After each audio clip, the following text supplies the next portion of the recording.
La puesta en marcha de tratados de libre comercio es un tema que diversifica las opiniones entre los diferentes sectores de la economía del país. Por un lado se encuentran quienes ven con escepticismo este tipo de negociaciones y por otro se ubican aquellos que ven en estas alianzas oportunidades para el crecimiento de Colombia. Para el caso del Departamento del Atlántico, por ejemplo, el Comité Intergremial señala que estos nuevos escenarios representan ventajas. Estamos conscientes que es la oportunidad de oro, es lo que estábamos esperando hace muchos años, porque estos TLC nos ponen a competir en todos los rangos y al tener que competir hay un factor muy importante que es nuestra ubicación geográfica. Entonces sabemos que tenemos esa ventaja comparativa y que tenemos que seguir explotándola, además de fortalecernos en competencia. Sin embargo, el Comité Intergremial dirige la atención a los requerimientos que la región debe cumplir para lograr las expectativas que representan los diferentes tratados de libre comercio que ejecute Colombia.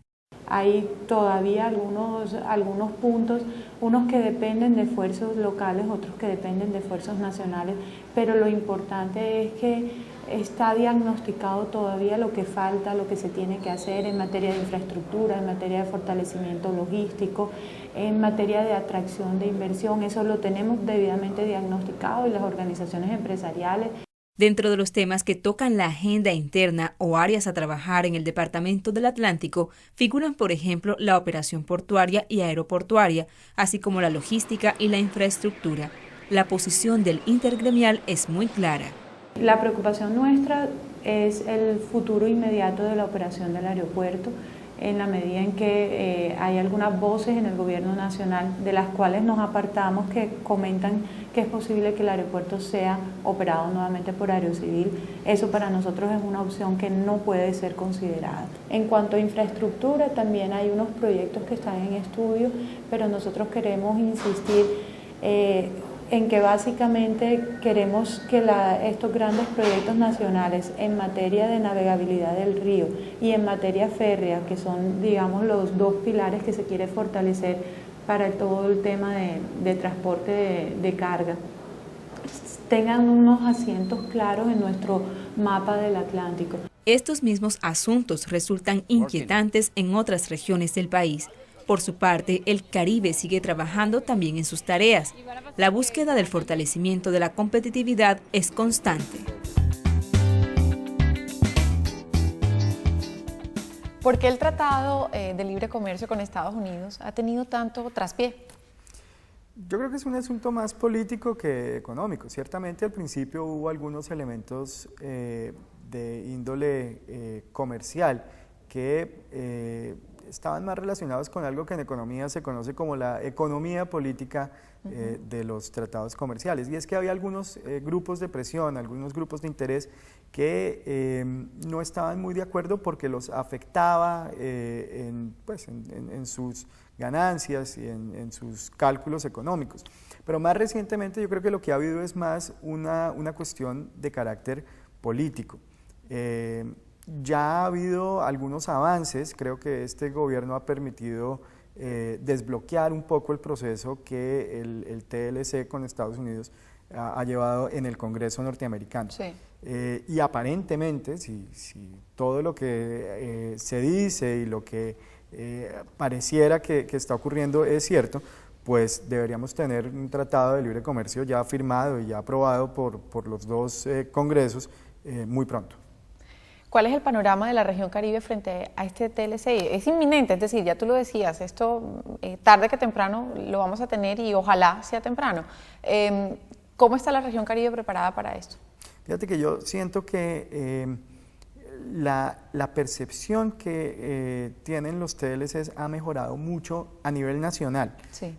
Creo que la gente los está viendo con una mejor cara.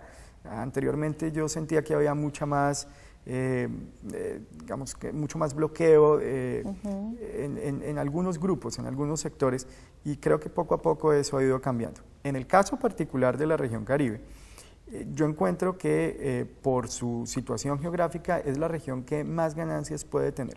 Sin embargo, ahí hay dos elementos.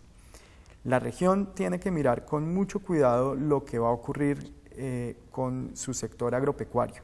Ese es un sector que es vulnerable y que para poder competir, para poder estar en condiciones de enfrentar un TLC, hay que hacer muchísimos avances, muchísimas mejoras. Sí.